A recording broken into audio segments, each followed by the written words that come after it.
Artículo 10. ¿Hay alguna cosa falsa? Parece que no. Argumentos. 1. Dice Agustín en el libro Soliloquios, lo verdadero es lo que es. Y falso lo que no es. Como lo que no es ninguna cosa, se sigue que ninguna cosa es falsa. 2. Más alguien defendía que lo verdadero es una diferencia del ente. Como lo verdadero es lo que existe, también lo falso es lo que existe. Más en contra. Ninguna diferencia divisiva se identifica con aquello de lo que se diferencia. Como lo verdadero se identifica con el ente, como antes se dijo, se sigue que lo verdadero no es diferencia divisiva del ente, hasta el punto de que alguna cosa pueda llamarse falsa. 3. La verdad es la adecuación de la cosa y del entendimiento. Todas las cosas son adecuadas al entendimiento divino, porque nada puede ser en sí de distinta manera a como la conoce el entendimiento divino. Luego son verdaderas todas las cosas y ninguna es falsa. 4. Todas las cosas tienen la verdad por su forma, en efecto, dícese verdadero el hombre, porque tiene la forma verdadera de hombre. Y no se da cosa alguna que no tenga una forma, pues todo ser lo es por su forma. Luego toda forma es verdadera y ninguna cosa es falsa. 5. Lo que el bien es al mal, es lo verdadero a lo falso. Porque lo malo se da en las cosas, el mal solo tiene como sujeto al bien, como dicen Dionisio y Agustín. Así, pues, si la falsedad se da en las cosas, la falsedad solo puede tener como sujeto algo verdadero. Pero, al parecer, esto no es posible, pues entonces serían lo mismo lo verdadero y lo falso, cosa de por sí imposible, como son lo mismo el hombre y lo blanco, porque la blancura tiene como sujeto al hombre. 6. En el libro Soliloquios, Agustín objeta de la siguiente manera. Si hay una cosa falsa, es por ser semejante o de semejante, si es por ser de semejante, no hay nada que no pueda decirse falso, pues nada hay, en verdad, que no sea de semejante de algo, si es por ser semejante, todas las cosas proclaman a voz en grito que son verdaderas por ser semejantes. Luego de ningún modo puede darse falsedad en las cosas. Más en contra. Agustín define así lo falso, es falso aquello que se cambia a la semejanza de otro y no alcanza aquello de cuya semejanza es portador. Y toda criatura es portadora de la semejanza de Dios. Luego, como ninguna criatura alcanza a Dios por la vía de la identidad, toda criatura es, al parecer, falsa. 2. Agustín, en el libro de Verar el Iouni, dice, todo cuerpo es cuerpo verdadero y falsa unidad.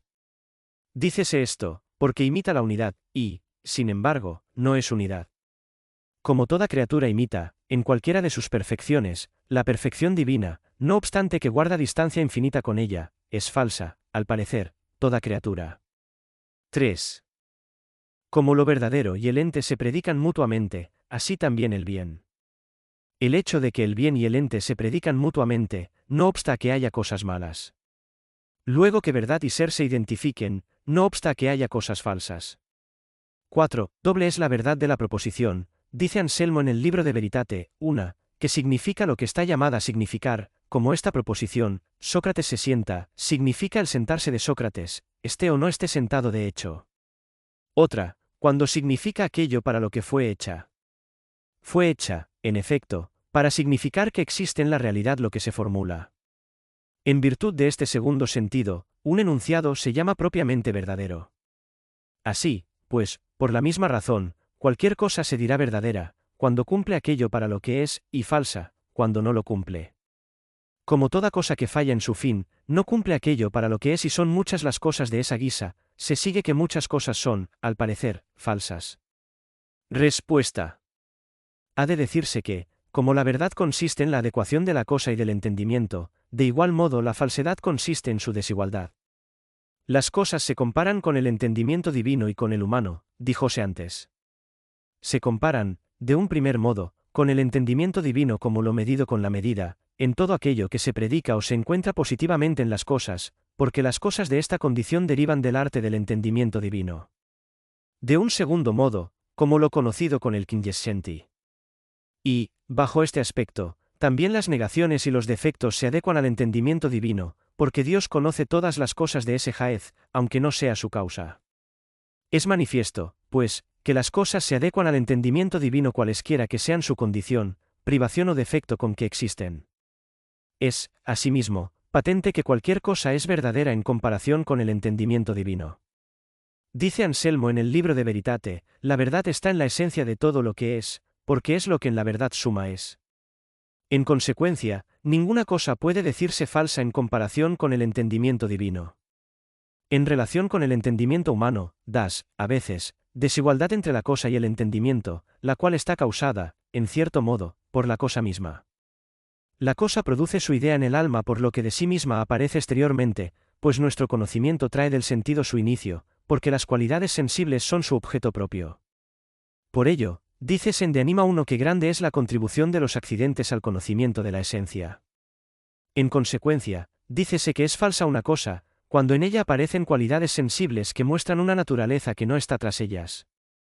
Esto es motivo de que el filósofo diga, en Metafísica 4, que se dicen falsas las cosas que, por naturaleza, pueden parecer como si no son o lo que no son, al igual que se dice falso el oro en el que exteriormente aparecen el color y otros accidentes del oro, y, en el interior, no existe la naturaleza del oro. La cosa no es, sin embargo, causa de falsedad en el alma, de manera que cause necesariamente en ella falsedad, ya que la verdad y la falsedad se dan principalmente en el juicio del alma.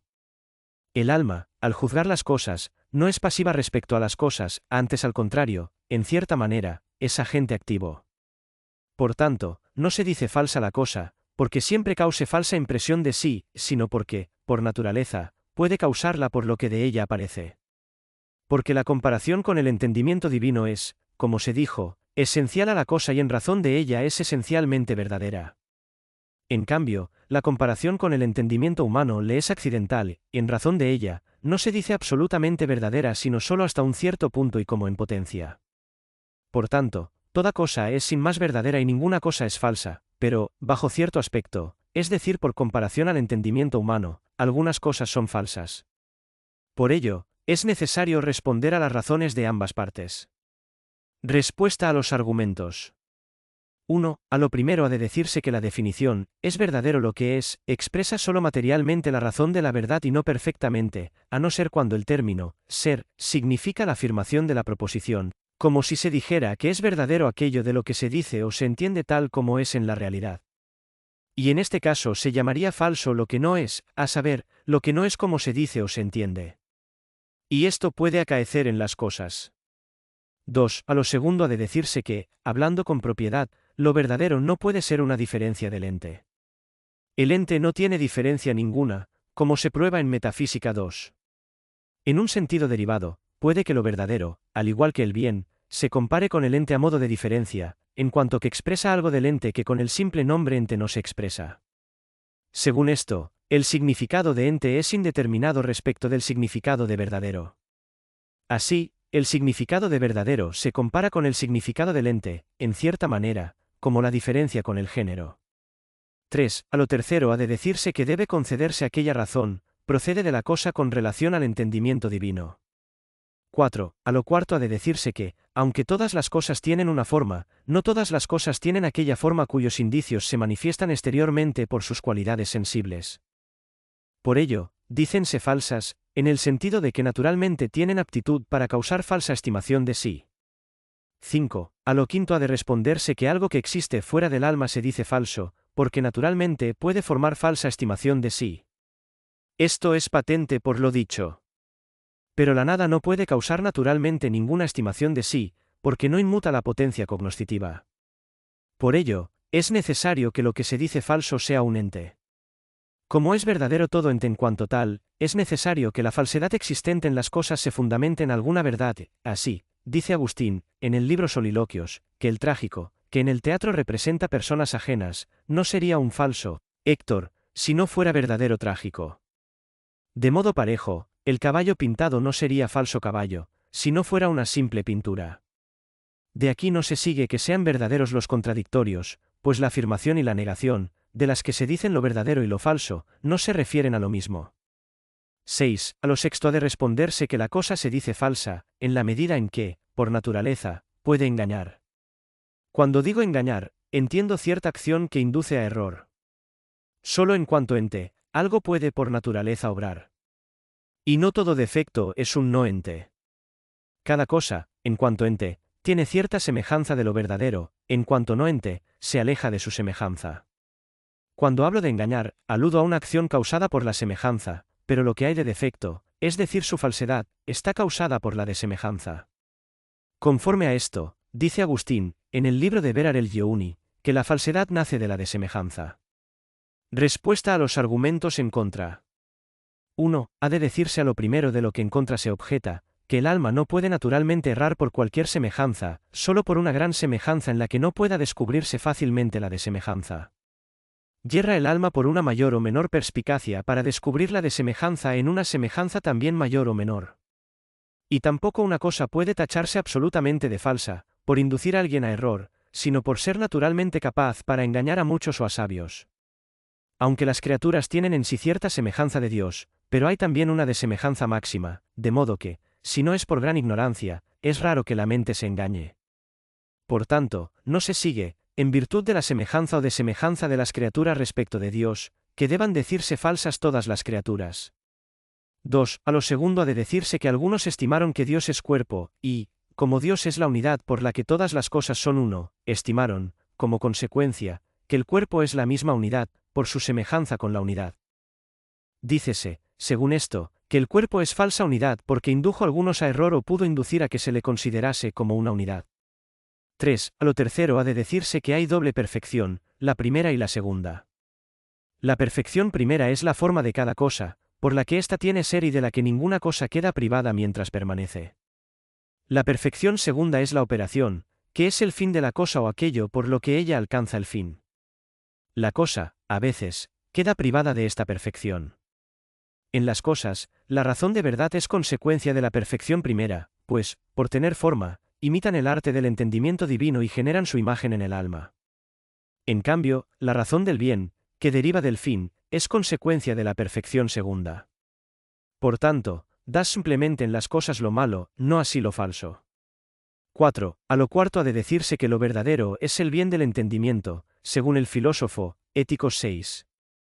La operación del entendimiento es perfecta en cuanto es verdadera su concepción. Y como la enunciación es signo del entendimiento, su verdad es su fin. No acaece de esa guisa en las otras cosas. No es procedente, por tanto, el símil. Artículo 11. ¿Hay falsedad en el sentido? Parece que no. Argumentos. 1. Siempre es recto el entendimiento, dícese en De Anima 3. El entendimiento es la parte superior del hombre. Las otras partes siguen su rectitud, al igual que, en el mundo celeste, los inferiores están dispuestos según el movimiento de los superiores. Luego siempre será también recto el sentido, que es la parte inferior del alma, por tanto, no se da en él falsedad. 2. Dice Agustín en el libro de Verar el Giouni, no nos engañan los ojos, porque al alma solo pueden transmitir su sensación. Si todos los sentidos del cuerpo transmiten tal cual son alterados, ignoro qué más podemos exigirles. Luego no se da falsedad en los sentidos. 3. Dice Anselmo, no es parecer mío que la verdad o la falsedad están en el sentido sino en la opinión. Y, así, se sostiene la propuesta. Más en contra está lo que Anselmo dice, la verdad está en nuestros sentidos, pero no siempre porque alguna vez nos engañan. 2. Además, según Agustín, en el libro Soliloquios, suele decirse falso lo que está lejos de la semejanza de lo verdadero, retiene, con todo, cierta imitación de lo verdadero. El sentido tiene, a veces, la semejanza de algunas cosas que no son de esa guisa en la naturaleza, como puede ocurrir cuando una cosa la veamos duplicada, al oprimir el ojo. Luego das falsedad en el sentido. 3. Más alguien replicó que el sentido yerra en los sensibles comunes, no en los propios. Más en contra. Es falsa siempre la aprehensión de algo de distinta manera de como es. Y cuando el cuerpo blanco se ve al través del cristal verde, el sentido lo aprehende de distinta manera de como es, lo aprehende como verde. Y de esta manera lo juzga, mientras no intervenga el juicio superior para descubrir la verdad. Por tanto, yerra también el sentido en los sensibles propios. Respuesta.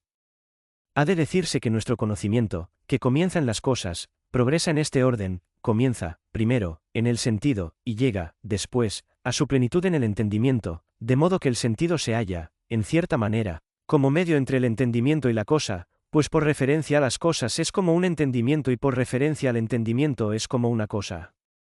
Dícese, por ello, que en el sentido la verdad o la falsedad se dan de dos modos, de un modo, según la relación del sentido al entendimiento. Entonces es falso o verdadero el sentido como lo son las cosas, porque éstas forman, en el entendimiento, una estimación verdadera o falsa. De otro modo, según el orden del sentido a las cosas. Entonces la verdad o la falsedad están en el sentido al igual que en el entendimiento, en cuanto que juzga lo que es y lo que no es. Si del sentido hablamos del primer modo, la falsedad está y no está, en cierto modo, en el sentido. El sentido, en efecto, es algo en sí y es también indicativo de otra cosa. Si se compara con el entendimiento en cuanto que es una cosa, de ningún modo se da falsedad en el sentido comparado con el entendimiento, pues el sentido muestra su disposición al entendimiento tal como es. Dice Agustín en el texto aducido, al ánimo solo pueden enunciar su sensación. Pero, dado que alguna vez la representa de modo distinto a como es, puede decirse falso en el sentido de que es apto para causar estimación falsa en el entendimiento, aunque no lo haga necesariamente, como se dijo también de las cosas. El entendimiento juzga lo que los sentidos le ofrecen, como juzga las cosas. Comparado, pues, con el entendimiento, el sentido causa siempre en el entendimiento una estimación verdadera de condición propia, pero no siempre de la condición de las cosas. Si se considera el sentido en comparación con las cosas, la falsedad y la verdad están en el sentido de la misma manera que están en el entendimiento. En el entendimiento, la verdad y la falsedad se dan primero y principalmente en el juicio del que compone y divide, en la formación de las quiridades solo en orden al juicio, que sigue a la formación antedicha. De modo semejante, también dícese rigurosamente que la verdad y la falsedad se dan en el sentido, en cuanto que juzga los sensibles, pero en cuanto que aprehende lo sensible, no existen allí propiamente ni la verdad ni la falsedad, sino solo en orden al juicio, a saber, en cuanto que de tal aprehensión se sigue naturalmente tal o cual juicio. El juicio del sentido sobre algunas cosas, como en el caso de los sensibles propios, es connatural, mientras que sobre otras requiere una cierta comparación. Esta comparación la produce en el hombre la potencia cogitativa, que es potencia de la parte sensitiva y en los animales la reemplaza la estimativa natural. Así, la potencia sensitiva juzga sobre los sensibles comunes pero también sobre los sensibles ocasionales. En efecto, siempre es de una misma manera la acción natural de una cosa, a no ser que ocasionalmente se le impida o interiormente por un defecto, o exteriormente por un impedimento. Luego siempre es verdadero el juicio del sentido de los sensibles propios, mientras no haya un impedimento en el órgano o en el medio. Falla, en cambio, a veces, el juicio del sentido acerca de los sensibles comunes u ocasionales. Es patente, por tanto, como la falsedad puede darse en el juicio del sentido. Acerca de la aprehensión del sentido ha de tenerse en cuenta que se da una potencia aprehensiva que aprehende la especie sensible, estando presente la cosa sensible, como el sentido propio, y otra potencia, que la aprehende, estando ausente la cosa, como la imaginación.